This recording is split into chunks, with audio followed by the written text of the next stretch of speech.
أتوجه إلى العالم كله.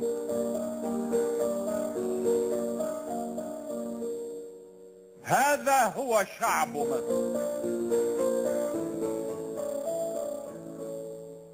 هذه هي صلابة مصر. هذه هي إرادة مصر.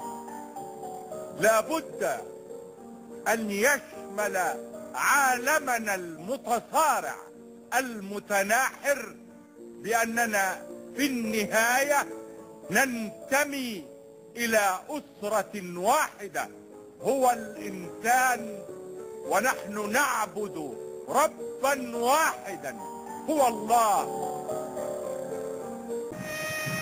موكب الرئيس القائد مارا بساحة العرض،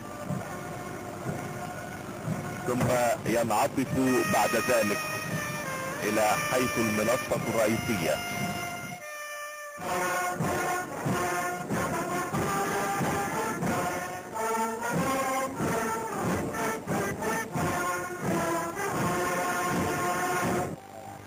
سيداتي وسادتي، وتبدأ الآن وقائع احتفال مصر بأكتوبر. نعم يا فندم، القوات جاهزة للعرض. استأذن في بدء العرض.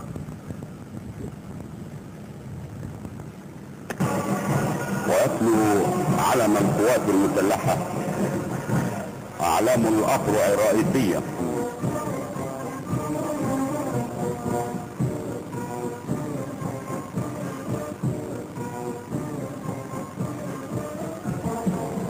ولقد استخدم رجال المدفعية لإسكات مدفعية العدو في حرب رمضان.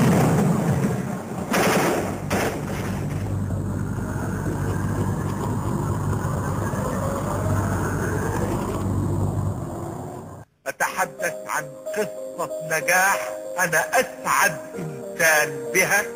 كل إنسان على ظهر هذه الأرض يستطيع أن يكون قصة وملحمة نجاح.